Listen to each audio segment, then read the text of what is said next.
जय गजानन। आज कार्तिक शुद्ध चतुर्थी, भगवान गणेशांच्या उमांगमलच्या अवताराचा जन्मोत्सव। अत्यंत लोकप्रिय असणारी मोरयाची कथा जी आपण लहानपणापासून ऐकत आली आहे, ती सगळी कथा आजच्या दिवसाची इतकी लोकप्रिय की भाद्रपदी चतुर्थीला असो की माघी चतुर्थीला असो हीच कथा ऐकवल्या जाते। वास्तविक ती आजची म्हणजे कार्तिक शुद्ध चतुर्थीची कथा आपण सगळ्यांनी ऐकली आहे म्हणून ओघात घेऊ।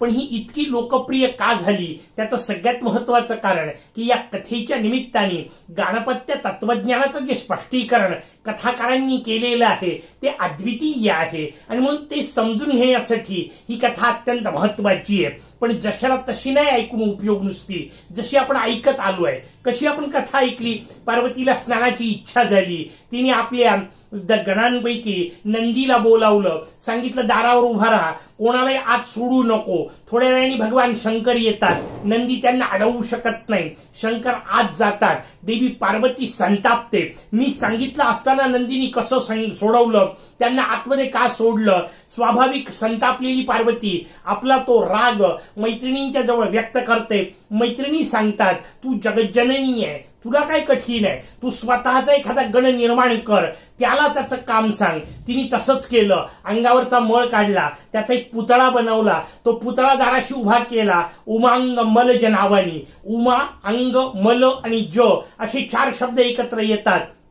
उमेच्या म्हणजे देवी पार्वतीच्या अंगावरच्या मळापासून ज म्हणजे जन्माला आलेला प्रगट झालेला मोरयाचा अद्वितीय अवतार त्याला उभं करण्यात येतं। पुन्हा भगवान शंकर येतात, हा शंकरांना अडवतो। संतापलेले शंकर देवतांच्या सोबत त्यांचं युद्ध होतं त्या मुलाचं, त्या युद्धामध्ये भगवान विष्णू आणि शंकर मिळून एकत्रित येऊन त्या मुलाला मारतात। भगवान शंकर आपल्या त्रिशूळाने त्याचं मस्तक उडवतात। संतापलेली देवी पार्वती आपल्या 9 कोटी शक्ती जागृत करते, देवसैन्याचा संहार करते आणि त्या सगळ्याला थांबवण्यासाठी शेवटी नारद मध्यस्थी करतात। सांगतात ठीक आहे तुझ्या मुलाला उठवू, पण मस्तक दिसत नाही, करायचं काय?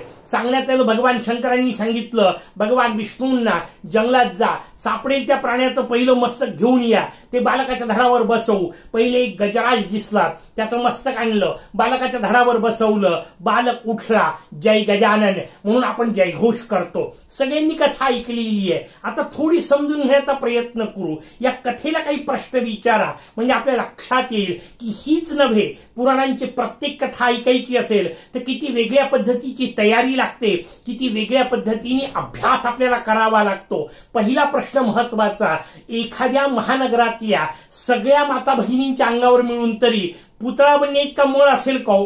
आणि जर नसेल तर देवी पार्वती इतकी अस्वच्छ होती का की तिने अंगावरचा मळ काढला आणि त्याचा एक पुतळा तयार केला? मग आमचे कीर्तनकार प्रवचनकार थोडंसं पालुपद बदलवतात, एक वेगळा हिशोब लावतात आणि ते म्हणतात नाही तिने अंगावरचा चंदनाचा लेप काढला। मी म्हणतो सगळ्या माता भगिनींचे सगळे अंगावरचे असे लेप जरी काढले तरी पुतळा नाही तयार होऊ शकत। मग काय सांगायचंय नेमकं? पहिला प्रश्न। दुसरा प्रश्न, समजा आपला मुलगा रस्त्यात उभा आहे, त्याने आपल्याला घरात जाण्यापासून अडवलं, त्याला उचलून त्याचे लाड कराल की मारून टाकाल? मग भगवान शंकर इतके रागीट होते का की आपल्याच मुलाला त्यांनी मारून टाकलं? तिसरा महत्वाचा विषय, भगवान शंकरांच्या हातामध्ये शस्त्र असतं त्रिशूळ, ते छातीत नाही तर पोटात खुपसून मारण्याचं हत्यार आहे। त्यांनी मस्तक कसं उडवलं? बरं उडवलं तर उडवलं, नंतर म्हणे ते सापडलं नाही। कोण होते शोधायला? तिथे भगवान ब्रह्मदेव आहेत, भगवान विष्णू आहेत, भगवान शंकर आहे, देवी पार्वती स्वतः आहे। यांना सापडलं नाही असं विश्वात कोणतं स्थान असणार आहे? कुठेही गेलं असतं तरी ते मस्तक सापडलं असतं, पण नाही शोधलं, दुसरं शोधलं। बरं गंमत त्याच्या पलीकडची महत्वाची आहे। समजा ते दुसरं मस्तक शोधायचं, काय सांगितलं? जो कोणता पहिला प्राणी दिसेल त्याचं मस्तक कापून आणा। कोणाला सांगितलं? भगवान विष्णूंना। वास्तविक हे काम कोणताही सामान्य गण सहज करू शकत होता, मग विष्णूंना सांगण्याची गरज काय? आणि त्याच्या पलीकडचा महत्वाचा विषय, भगवान विष्णू म्हणे जंगलात गेले. भगवान विष्णूंना कुठे जाण्याची काय गरज आहे? ज्यांच्या केवळ संकल्पाने अनंत कोटी ब्रह्मांडी निर्माण होतात त्या या परमेश्वरांना कुठे जाण्याची आवश्यकता काय? पण ते जंगलात गेले. सगळा कथाभाग चालू आहे कैलास पर्वतावर, हिमालयावर. तिथे जंगल कुठं सापडलं? बरं सापडलं तर सापडलं, पहिला प्राणी हत्ती सापडला म्हणे. हिमालयावर हत्ती असू शकतो का? किती वेगवेगळे मुद्दे आहेत लक्षात घ्या. किती वेगळ्या पद्धतीने आपल्याला कथा समजून घ्यावी लागेल, हेच पहिल्यांदा समजून घ्यावं लागतं.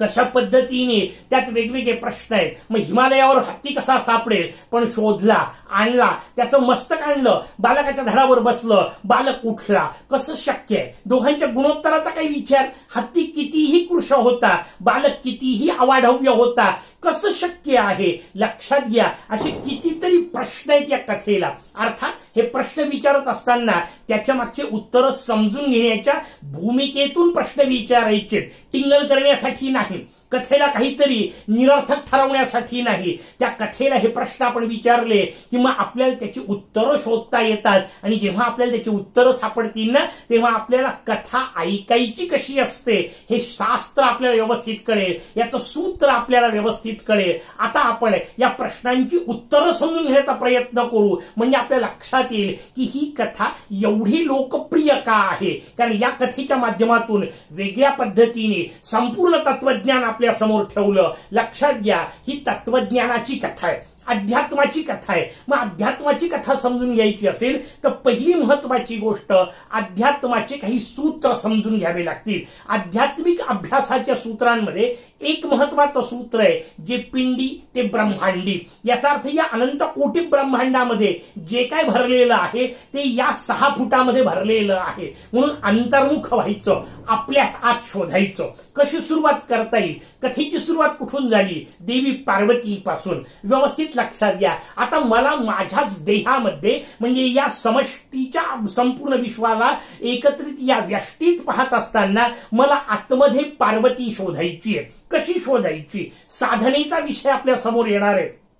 कारण कथा आध्यात्मिक आहे, कथा धार्मिक स्वरूपाची आहे, ती साधनेचं स्वरूप आपल्या समोर उघडणारी आहे. आणि म्हणून साधनेच्या दृष्टीने हा बाहेरचा देह फार महत्वाचा नाही. उपयोगी निश्चित आहे, पण त्याचा मर्यादा आहे. त्याच्या पलीकडे आतमधला, ज्याला सूक्ष्म देह असं म्हणतात, या सूक्ष्म देहात एकूण 19 घटक सांगितले आपल्याला. पण सगळे 19 सोडून द्या. महत्वाचे 4 घटक, ज्याला अंतःकरण चतुष्टय असं म्हणतात, मन, बुद्धी, चित्त, अहंकार, या चौघांचा विचार. आता लक्षात घ्या, मन, बुद्धी, चित्त आणि अहंकार या चौघांमध्ये स्त्रीलिंगी गोष्ट एकच आहे, तिचं नाव आहे देवी पार्वती. बुद्धी, ती बुद्धी एकटी स्त्रीलिंगी आहे आणि म्हणून ती पार्वती आहे. आता एकदा बुद्धी म्हणजे पार्वती हे सूत्र समजून घेतलं की मग आपल्याला संपूर्ण कथेचा वेगळाच विलक्षण अर्थ आपल्या समोर उलगडून दाखवता जातो. शास्त्र आपल्याला सांगायला सुरुवात करतं. किती मजेदार रचना आहे, लक्षात घ्या. बुद्धी म्हणजे पार्वती हे एकदा समजून घ्यायचं. काय करायचं? देवी पार्वतीला स्नान करायचंय. कशासाठी करायचं असतं? स्नानाचा संकल्प आहे, शरीर शुद्ध्यर्थे मन शुद्ध्यर्थे. शरीराच्या शुद्धीसाठी, मनाच्या शुद्धीसाठी, शांततेसाठी, प्रसन्नतेसाठी स्नान करायचंय. स्नानाचा संबंध शुद्धीशी आहे. बुद्धीला शुद्ध व्हायचंय. आता बुद्धी शुद्ध व्हायची असेल तर पहिल्यांदा लक्षात घ्यावी लागेल ती अशुद्ध कशाने होते. सूत्र आपल्याला सांगितलं. आपल्याला शास्त्रकार सांगतात बुद्धीची रचना एखाद्या तलावासारखी असते. तलाव जेव्हा शांत असतो, पाणी शांत स्वच्छ असतं, शांत असतं की ते आपोआप स्वच्छ होतं, तर गाळ सगळा तळाशी बसतो. स्वच्छ पाणी जेव्हा असतं तेव्हा सूर्याचं प्रतिबिंब त्या तलावात पडतं आणि मग संपूर्ण तलाव चमकून उठतो. तसं जेव्हा अध्यात्माचा हिशोब सांगताना, बुद्धीचा विचार सांगताना आपल्याला समजेल की बुद्धी जेव्हा स्थिर असते, शांत असते, त्यावेळी परब्रह्माचं प्रतिबिंब, बुद्धिपतीचं प्रतिबिंब त्या बुद्धीत पडतं आणि बुद्धीला तेजस्विता प्राप्त होते. पण अडचण येते, त्याच्यामध्ये काही ना काहीतरी बाहेरून येऊन पडतं, खडा पडला, पान पडलं, शांतता हलते, पाणी ढवळल्या जातं आणि एकदा पाणी ढवळलं की प्रतिबिंब बंद होतं. तुमच्या माझ्या जीवनाची रचना अशीच आहे. त्या बुद्धीमध्ये पंच ज्ञानेंद्रियांच्या माध्यमातून जे अनुभव प्राप्त होतात त्या अनुभवांचे खडे एकदा त्या बुद्धीत पडले की त्याच्यावर निर्णय करणे हे तिचं काम असल्यामुळे ती ढवळल्या जाते आणि मग तशी ढवळली की तिच्यात प्रतिबिंब गायब होतं. हे प्रतिबिंब जाणे यालाच आनंदापासून दुरावणे असं म्हणतात. शास्त्राने आपल्याला हिशोब सांगितला, बुद्धीला शांत करावं लागेल म्हणजे आत्मतत्वाचं प्रतिबिंब पडेल. त्या बुद्धीला शांत करायचंय. कसं शांत करायचं? बाहेरून कोणाला येऊ द्यायचं नाही. देवी पार्वती स्नानाला जाते, नंदीला दारावर बसवते, सांगते कोणालाही आत सोडू नको. कोण आहे नंदी? आता शहरात नंदी शोधा. कसा शोधायचा? खूप व्यापक विषय आहे, तासनतास निरूपण करावं. मी फक्त आपल्या समोर मुद्दे स्पष्ट करून सांगतोय. आपल्याला त्यातून अर्थ समजून घेता येईल. नाही आणखीन विस्तृत वाचायचं असेल, आपले अनेक ग्रंथ आहेत, त्या ग्रंथांचा उपयोग करा. मी आपल्या समोर इथे टप्पे फक्त आपल्याला सांगतोय. आपल्या शरीरात नंदी शोधायचा कसा, त्याचं कार्य समजून घ्या. नंदी हा शब्द वृषभ, बैल या अर्थाने वापरलाय. काय करतो तो? एकच काम सातत्याने करत राहतो. एकदा घाण्याला जुंपला की सतत फिरत राहतो. शेतामध्ये लावला की इकडून तिकडे तिकडून इकडे एवढंच काम करत राहतो. न कंटाळता सातत्याने एकच काम करत राहणे एक प्रकार. आणि दुसरी गोष्ट, जेव्हा शांत बसलाय असं वाटतं तेव्हा रवंथ करत राहतो. जुन्या गोष्टी पुन्हा काढत राहतो आणि चावून पुन्हा पुन्हा गिळत राहतो. असंच एक तत्व आपल्या जवळ आहे. त्या तत्वाचं नाव आहे माणसाचं मन. पहा, अशीच रचना आहे की नाही? ते मन सातत्याने तेच काम करतं. कोणतं? ज्ञानेंद्रियांचे अनुभव बुद्धीपर्यंत पोहोचवणे आणि बुद्धीचे निर्णय कर्मेंद्रियांच्या माध्यमातून अंमलात आणून घेणे हे मनाचं शरीरातलं कार्य आहे. आणि जेव्हा मन शांत आहे असं वाटतं तेव्हा जुन्या गोष्टी उकरत राहतं आणि त्याचं चिंतन करत राहतं. त्याला रवंथ करणे असं म्हणतात. मनाचा हिशोब सांगितला. त्या मनाला बुद्धीने सांगितलं, डोळे बंद कर, कान बंद कर, बाहेरून काही येऊ द्यायचं नाही, बाहेरून कोणाला आतमध्ये येऊ द्यायचं नाही, कोणती संवेदना नको, कोणताही बाहेरचा आवेग मला नको आहे, कारण मला शांत व्हायचंय, स्थिर व्हायचंय. उभं राहिलं मन तिथे, नंदी उभा राहिला, पण पंचायत आहे. लक्षात घ्या, मनाला तर सांगितलं जातं बाहेरून काही येऊ द्यायचं नाही, डोळे बंद कर, केले मनाने बंद, पण पंचायत ध्यानातली आपल्या लक्षात येईल. ध्यानाचा अभ्यास जो कोणी करत असेल त्याला सहज माहिती असलेलं, डोळे बंद केले की जास्त दिसतं. कारण डोळे उघडे असले की फक्त समोर जेवढं आहे तेवढं भौतिकच दिसू शकतं. डोळे बंद केल्यानंतर वाटेल तिथलं वाटेल ते दिसतं. आता हे कुठून दिसतं? त्याचं उत्तर आहे ते चिदाभास, ज्याला वेदांतात म्हणतात, त्याच्यावर झालेले संस्कार आहेत. ते संस्कार आत आहेत, ते बाहेरून नाहीयेत. त्या संस्कारांना अडवणं मनाच्या हातात नाहीये. स्मृती म्हणून आपण सोप्या शब्दामध्ये, बुद्धीवर झालेले जे स्मृतीरूप संस्कार आहेत ते अडवणं मनाच्या हातात नाही. ते येतात जसे भगवान शंकर आले.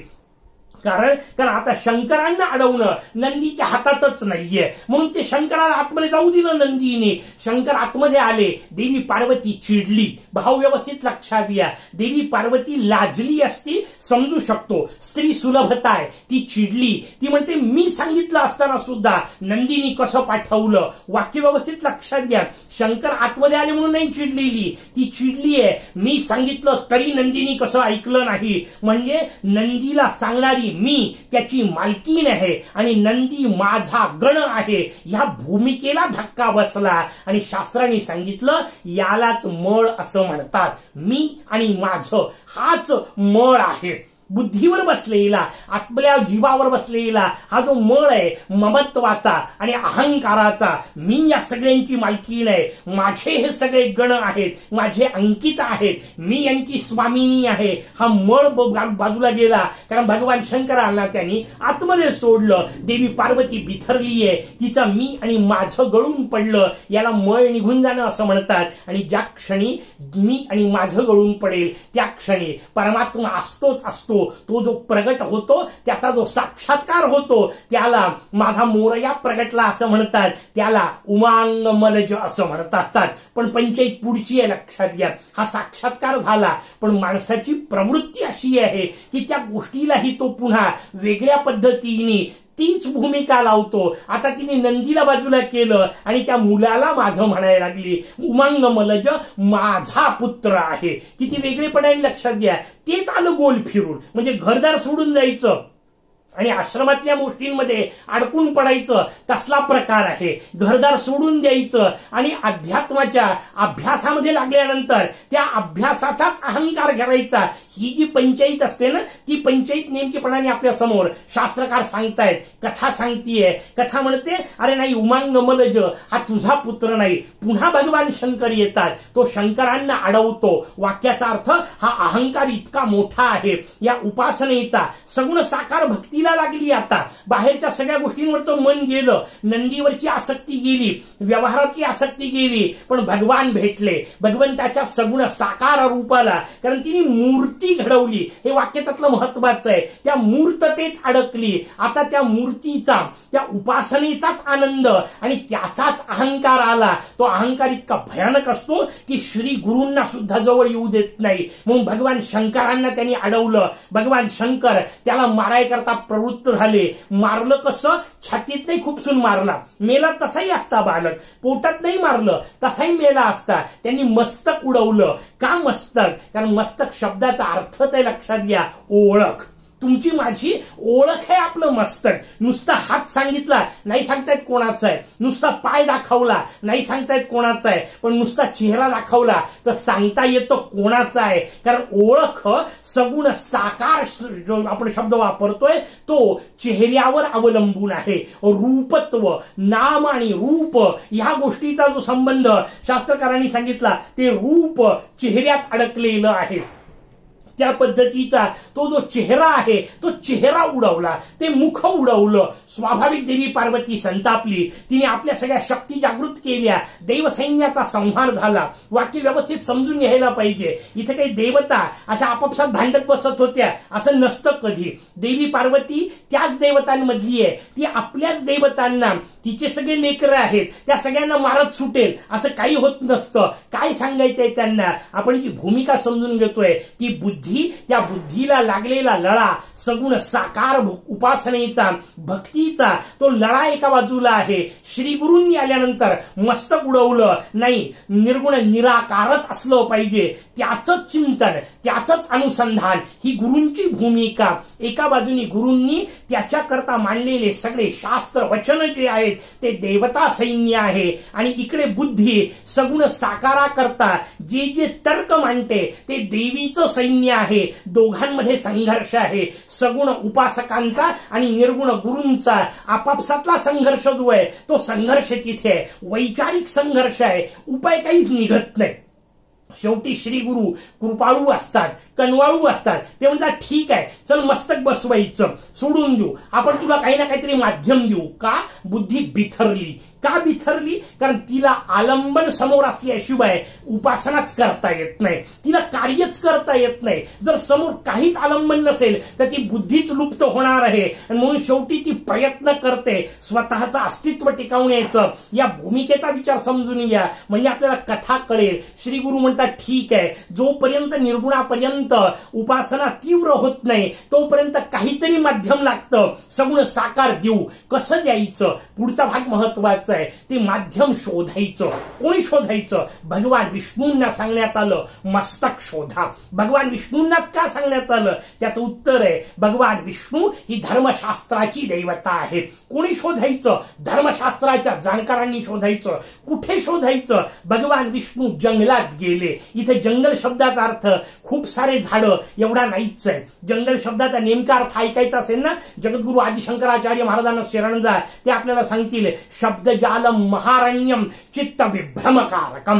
शब्दजाल जे आहे ते महाअरण्य आहे. आणि शब्द कशाला म्हणतात? वेदांना. धर्मशास्त्राच्या जाणकार विष्णूंनी अरण्यामध्ये म्हणजे वेदात शोधायचं. काय शोधलं? गज मस्तक शोधलं. त्यातला शब्द फार महत्वाचा आहे. गज मस्तक. हत्तीचं डोकं नाही. एलिफंट फेसेड गॉड बिलकुलच नाही. त्यातला भाव समजून घ्या. गज शब्दाला महत्व आहे. प्रतीक रूपात आपल्या समोर हत्तीचं मस्तक दाखवलं. प्रतीक नाही समजून घ्यायचंय, भाव समजून घ्यायचंय. कशाला गजमस्तक म्हणतात? गज शब्दात दोन अक्षर आहेत ग आणि ज. पलटवा. ज आणि ग तयार होतं, म्हणजे जग शब्द तयार होतो. कसं हे जग कधीतरी निर्माण झालं याला साधी म्हणतात, कधीतरी नष्ट होणार आहे याला शांत म्हणतात. सावयव आहे, सगुण आहे, साकार आहे, परिवर्तनीय आहे, दुःखमय आहे, त्याला जग असं म्हणतात. याच्या जे विपरीत त्याला गज असं म्हणतात. किती मजेदार रचना आहे. म्हणजे जी निर्गुण निराकार परब्रह्म, जे सच्चिदानंद ओंकार ब्रह्म, त्याला गज असं म्हणतात. आणि तेच ज्याचं मस्तक म्हणजे ओळखण्याचं माध्यम, त्याला गजानन असं म्हणत असतात. किती सुंदर रचना आहे, लक्षात घ्या. असा माझा मोरया आज समजून घ्यायचा आहे. कार्तिक शुद्ध चतुर्थीच्या या गणेश जन्म कथेच्या निमित्ताने मग त्या मोरयाला शरण जायचंय, जो निर्गुण निराकार आहे, त्याच्या त्या निर्गुणत्वाचं प्रतीक आहे, त्याचं गजमस्तक. चित्रकाराला, मूर्तिकाराला हे आता सांगितलेलं सगळं तत्वज्ञान मांडता येत नाही, म्हणून त्यांनी हत्तीचं मस्तक काढलं. पण याच्यानंतर आपण जेव्हा केव्हा गजमस्तक पाहू तेव्हा जगच्या विपरीत गज ही भावना डोक्यात आल्यानंतर मग समोर प्रतीक रूपामध्ये मस्तक कसंही असलं तरी बिघडत नाही, भाव आपल्याला कळला पाहिजे. आणि मग त्या मोरयाला आज कार्तिक शुद्ध चतुर्थीला नारिकेल समर्पण अत्यंत महत्वाचा विधी सांगितला. आपण याच कथा मालिकेमध्ये, या निरूपण मालिकेमध्ये पाहिलं की नारिकेल हे बुद्धीचं प्रतीक आहे. तो मोरया बुद्धिपती आहे हे एकदा समजलं, कारण त्याचा साक्षात्कार त्या बुद्धिरूपी पार्वतीला झाला. त्या बुद्धिपतीला आपल्या मस्तकाचं म्हणजे बुद्धीचं समर्पण करणे याला नारिकेल समर्पण म्हणतात. अशी आपली बुद्धी त्या बुद्धिपतीच्या चरणी स्थिर व्हावी यासाठी त्याला प्रार्थना करूया. जय गजानन.